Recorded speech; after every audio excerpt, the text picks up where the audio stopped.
Hello guys and welcome back to Big Brother Canada, and today we are officially in week 4/3 slash I don't really know what the weeks are right now. I think it's technically week 4, but yeah, it's the third week of eliminations is what I'm going to be saying. So my god, this week is juicy, juicy, juicy, juicy, juicy is all I can say.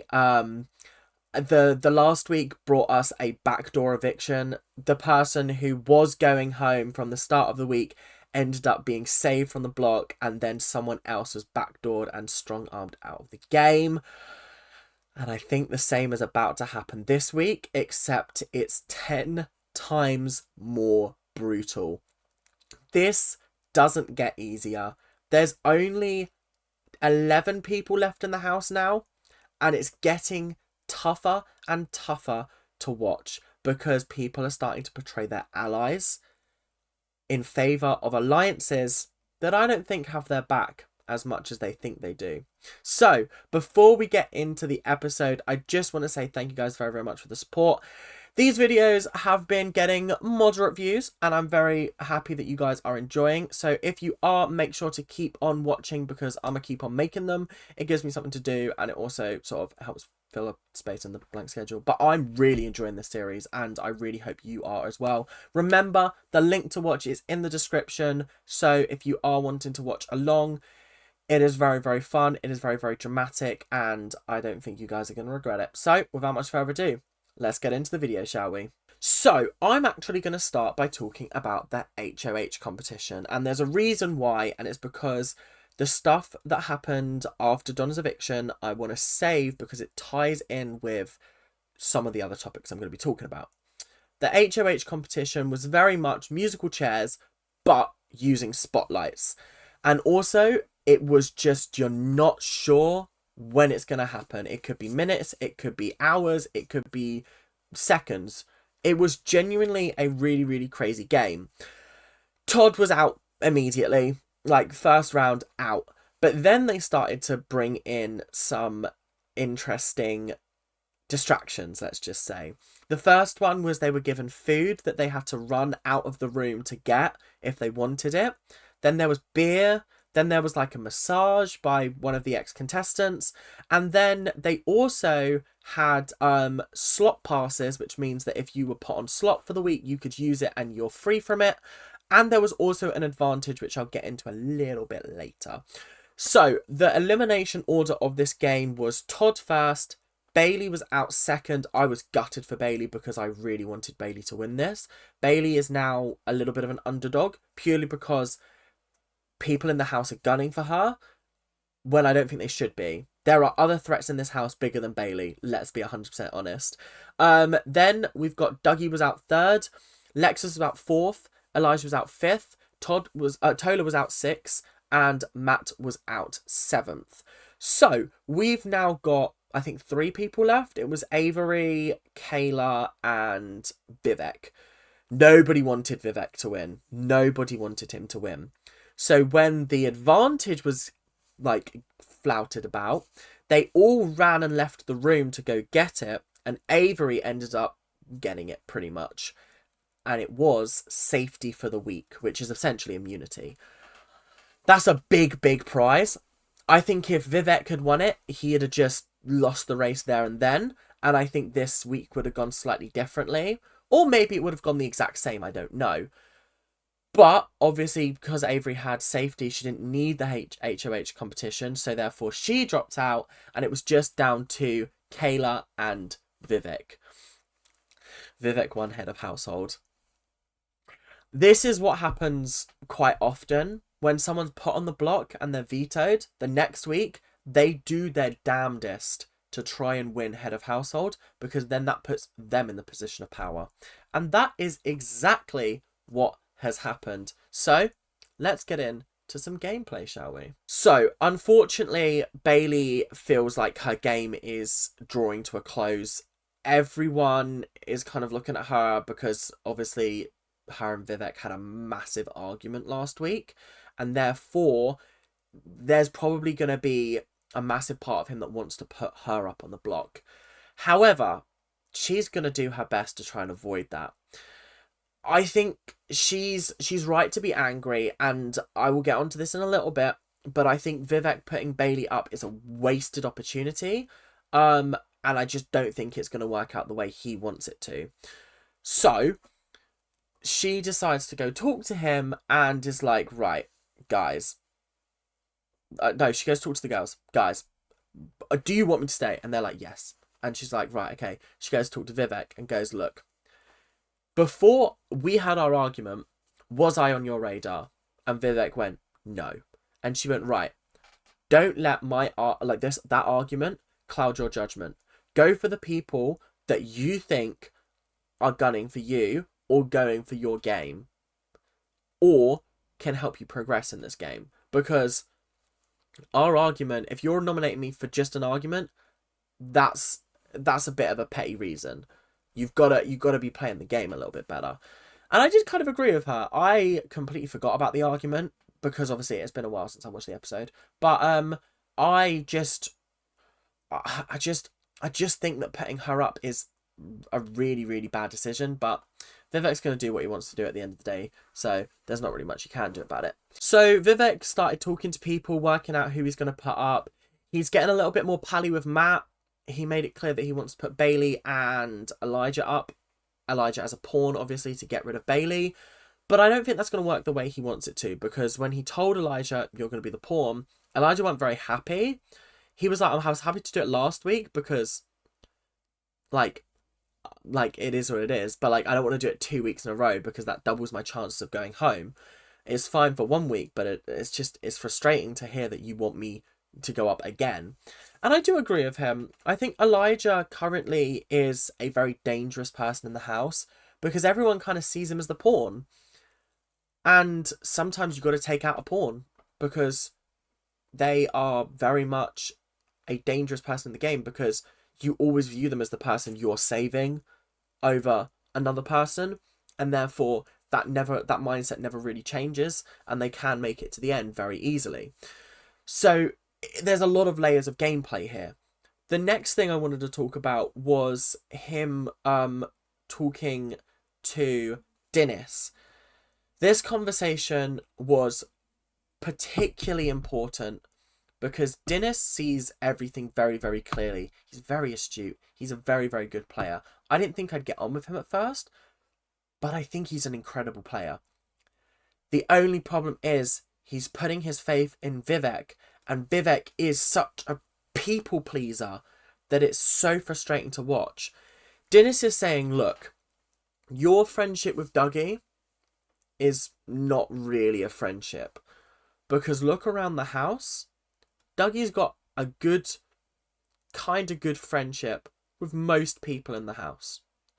So most people in the house are not going to want to put him up on the block. So we need to start engineering people to go home so that Dougie doesn't have that support anymore. And the person I would personally put up against Elijah is Tola. Because why are you getting blood on your hands with Bailey when I don't think she's going to be going home? And honestly, I completely agree with him. I think the smart play here is to try and play the long game and get Dougie out. Because Dougie is a strong, strong competitor. Anthony is fantastic at the game. His level of social manipulation is incredible to watch. However, if they don't get him out soon enough, he's going to make it to the end and he's going to take it. That's just how it is. So I think the players need to start thinking very, very carefully about what they do, because it's now getting down to the wire. Well, it's not even getting down to the wire. We're only week 3. But it's getting to the point where every single decision you make will cost you later on in the game. And this is a decision that is going to cost Vivek. If he decides to go with Dennis and build up trust with other people in the house by keeping Bailey off, it's a tough game. It's a tough game because I don't know what I'd do in Vivek's position. I think I'd trust Dennis because Dennis obviously knows the game better than I do at the end of the day. Dennis is a super fan. He knows how this kind of shit works. And if he says Dougie's a threat, Dougie's a threat. Dougie is a threat. That's all you need to know. So we've got the nomination ceremony now. The nomination ceremony was particularly fairly boring. The nominations were Bailey and Elijah, and it's what I expected. And I just think that this is going to be a really tough week to come back from. Vivek's made an enemy of Elijah. He's made an enemy of Bailey. It's just not looking good for him going into the next week, especially when he cannot compete in the HOH and save himself. If he gets put up, he can go for the veto, but if they try and backdoor him, he's got no chance of saving himself, which sucks for him. So, moving into the next episode now, we are going to talk about what the plan should be moving forward, okay? Because Bailey has the numbers to save her. She's got the girls, which is 1, 2, 3, 4 people. They only need... How many people are left in the competition? There's 11. 3 of them can't vote, so that's 8. She needs 5 votes to win. Those 4, Todd, Dennis. She's already got 6 votes to keep her in the game because Todd and Dennis want to keep her over Elijah, which makes absolute sense. The only people who are going to vote for Elijah is going to be... Wait, hang on. How many people are in the competition? No, maybe they need 7 because there's 12 people, so there's 9 votes, so they need... Oh, no, they still need 5. Oh, I'm so confused with the numbers. The numbers hurt my brain. Anyway, moving on. They still need 5 votes. But you've got Tola, Matt, and Dougie are the only people who are going to vote for Elijah.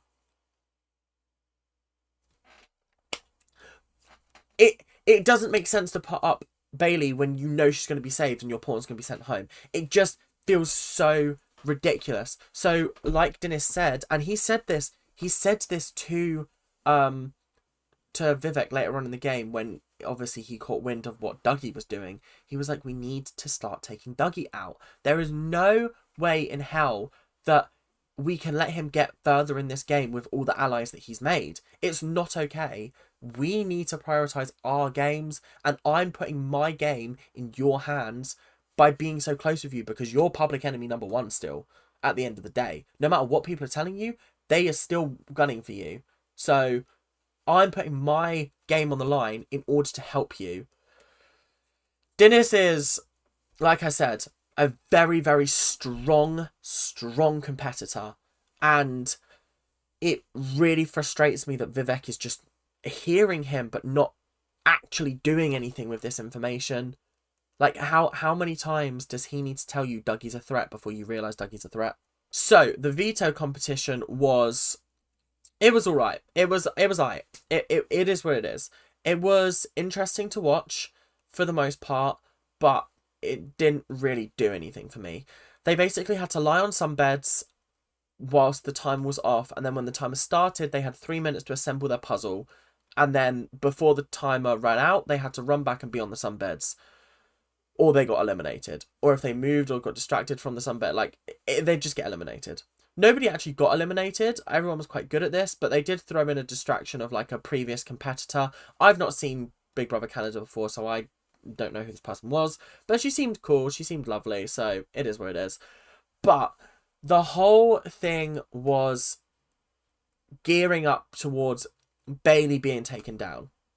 And it was just now a question of who would replace her. Because you had Dougie, Dennis, Elijah, Kayla, Bailey. Bailey, Kayla, and Dennis will all take down Bailey from the block. Or, actually, I think Dennis would have left Bailey up there, but obviously because they know that they can get rid of Elijah. Elijah wanted to save himself, and Dougie is a bit of a loose cannon at this point. Kayla ended up winning the power of veto, and I thought, wow, okay, this puts us in a good position because Bailey's going to be taken down. However, this now puts a certain other person in the firing line that I don't want to be put in the firing line, and now I'm kind of fuming because they have been put in the firing line and they are being shot. Point blank. Like,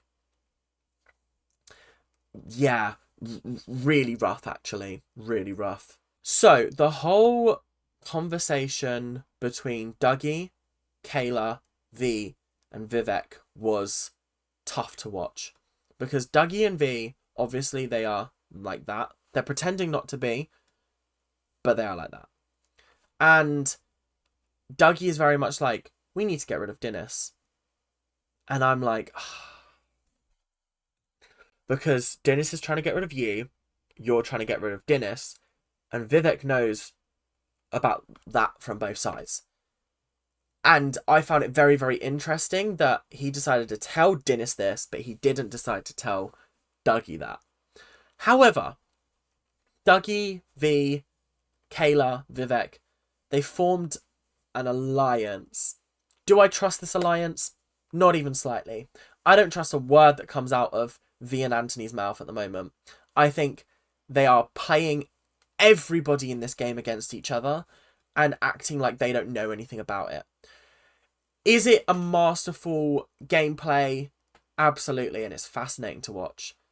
But it is frustrating when I've got favourites and they're now in the firing line. Like, Bailey is now one of my favourites from this week because, like, I really like her now. I like the underdog story. And Dennis being the target of Dougie and V doesn't bode well because I was rooting for those people, but I'm also rooting for Dennis. And now Dennis's game is in jeopardy and I'm not happy about it. It's a tough one because who does Vivek choose? Does Vivek choose the person who took him off of the block last week and stopped him from going home? Or did he decide to go with the team that is promising an alliance with him? I just don't trust it. I really, really don't trust it. And I don't think he should either. But it is what it is. It's out of our hands. It's in his hands. And the veto meeting did roll around, and obviously Kayla did take Bailey down from the block, and Vivek decided to put Dennis up. And I could see in Dennis's eyes that he felt utterly and completely betrayed by Vivek. He had put his game on the line to take Vivek down from the block the previous week, and now Vivek had put him up on the block with the intention, I guess, of sending him home. I don't think Vivek's thought this through long term. I think he's fucked himself personally because the one person that was definitely loyal to him is now on the way out of the door. And I don't think that Dennis has the numbers to save him. I really don't think he does because V and Dougie are going to work their magic and manipulate people into voting him out. I think it might be a clean sweep, 100%. I don't think it's going to be a split vote. Oh, I'm so frustrated because, like, this week really showed how good of a player Dennis was, and now we're not getting to see that anymore. I don't know. Everything could change in the next episode. I haven't seen who gets evicted, so I could be wrong. It could be Elijah, but they need to start thinking about Elijah being more than just a pawn and actually being a very dangerous threat in this game, because he might not be good at the challenges, he might not be good at this and that, but he can still surf his way to the end. That's what you got to be worried about in this game, the surfers. Anthony is starting to piss me off a little bit. I think he's just starting to get a little bit too big for his boots and a little bit too cocky, and it's starting to wind me up a little bit. I don't mind you being good at the game, but have some humility. Don't if I have to watch another one of him and like another clip of him in the sort of confessional being like, I just don't know how much longer I can put up with him, and I kind of need him to go shortly. But anyway, that is it. That is all we've got time for today. I hope you guys enjoyed a special betrayal episode of Canada's Big Brother. It's crazy, this show. Genuinely, I watched both episodes back to back last night and I was gripped to my screen because sometimes you genuinely just don't know which way things are going to go. You don't. Yeah, it just can go any way. So, thank you guys very, very much for watching. I hope you guys enjoyed. Make sure to subscribe. We're on our way to 900 and you guys are absolutely smashing it. 900. Oh my God, that's crazy. That's actually a crazy number. So, thank you guys very, very much for watching. Hope you guys enjoyed. I will see you guys later. Keep on ranting. Bye now.